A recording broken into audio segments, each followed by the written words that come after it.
Hello students, देखिए पिछली video में बाय मिस्टेक वो वीडियो पॉज होने की बजाय वो स्टॉप ही हो गई थी और एक एग्जांपल हमारा रह गया था, लास्ट एग्जांपल स्टोक्स थ्योरम पे बेस्ड। वो एक बार आप देख लीजिए। क्या इवेलुएट करना है आपको? Sine z d x minus cos x D y plus sine y d Z.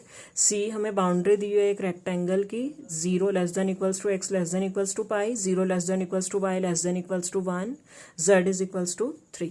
सबसे पहले हमें एफ वेक्टर को आइडेंटिफाई करने की ज़रूरत है। क्या लिख सकते हैं इसको हम? Sine z d x minus cos x D y plus sine y d z को आप क्या लिख सकते हो? Sine z i minus cos x j plus sine y k dot d x i plus d y j plus d z के।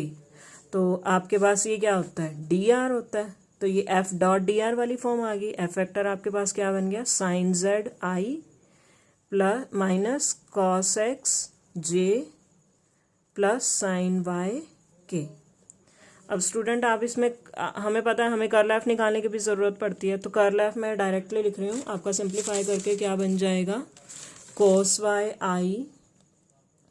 Y आई plus cos x j plus sine x के।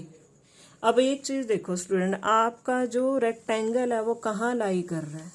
एक तो ये इक्वेशन तो हमें सीधे सीधे दिखा रही है कि ये एक्स वाई प्लेन में है, लेकिन साथ में इन्होंने क्या दे दिया? z is equals to 3।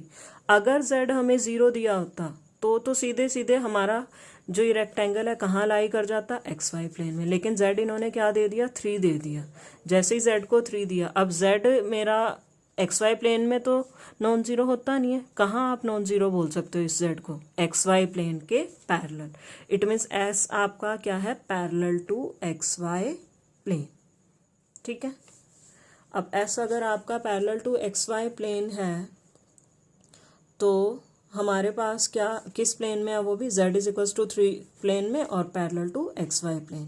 But ये रीज़न आपको ध्यान रखना है, z अगर 0 होता तो आपका एक्स वाई प्लेन में लाई कर जाता, क्योंकि एक्स वाई प्लेन में z 0 चलता है हमारे पास।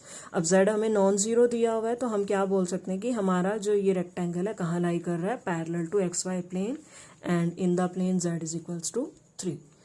अब एक प्लेन एक्स वाई प्लेन के पैरेलल लाई कर रहा है। एक सिर्फ एक रेक्टेंगल है, कोई क्यूब नहीं है, कोई कुछ नहीं है, सिर्फ ये 4 साइड्स हैं इसकी। एक प्लेन के अगर वो पैरेलल जा रहा है तो यहाँ से अगर मैं यूनिट आउटवर्ड ड्रॉन नॉर्मल लेके चलूँ तो वो किस एक्सिस के कॉरस्पॉन्डिंग जाएगा? जेड एक्सिस के डायरेक्शन में जाएगा। तो यहाँ से मेरा unit outward drawn normal vector n cap क्या बन जाएगा? के कैप। वहाँ से आपको कंफ्यूज नहीं होना कि क्यूब वाले में जब हम पैरेलल लेते थे तो वहाँ माइनस के ले लेते थे, वहाँ इसलिए लेते थे। तो हमारे पास मान लो ये क्यूब कैसी होती थी? इस तरह की होती थी। मान लो अगर मैं इस सरफेस के आउटवर्ड ड्रॉन नॉर्मल की बात कर रही हूँ, अब यहाँ पे तो ये क्यूब का एक पोर्शन यहाँ पे प्रेजेंट है, मैं इस डायरेक्शन में जा ही नहीं सकती। जैसे ही मैं इस डायरेक्शन में जाती हूँ तो मेरे पास ये क्यूब के इनवर्ड बन जाता है नॉर्मल। लेकिन अब मेरे पास ये कोई पोर्शन नहीं है, सिर्फ ये एक अकेला रेक्टेंगल है। अब मैं इसका अगर मैं आउटवर्ड ड्रॉन नॉर्मल लेना चाहूँ, इस डायरेक्शन में जा पाऊंगी या इस डायरेक्शन में जा पाऊंगी? तो वो मेरा किस डायरेक्शन में चला जाएगा? जेड एक्सिस के डायरेक्शन में। उसमें क्या होता है? K cap. तो curl F dot N cap हमारा क्या बन जाएगा? साइन वाई बन जाएगा। अब इसमें लिमिट पुट कर देते हैं। आपका यहाँ पे सीधी सीधी लिमिट हमें दी हुई है। एक्स आपका 0 से पाई चल रहा है, वाई 0 से 1 चल रहा है, और curl F dot N cap क्या आ गया? Sine y.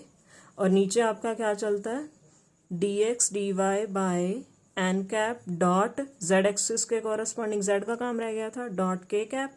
के डॉट के 1 आ जाएगा। अब यहाँ से इसको आप बिल्कुल इजीली कर ही सकते हो। साइन का एक बार एक्स के रिस्पेक्ट में करोगे तो एक्स साइन वाई आ जाएगा, फिर पाई साइन वाई आ जाएगा, फिर माइनस पाई कॉस वाई आ जाएगा। लिमिट पुट कर लेना आप, सिंप्लीफाई करके आपका आंसर आ जाएगा यहाँ से 2।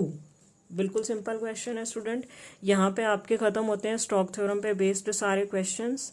नेक्स्ट वीडियो में हम क्या करेंगे? ग्रीन थ्योरम और उस पर बेस्ड क्वेश्चंस करेंगे।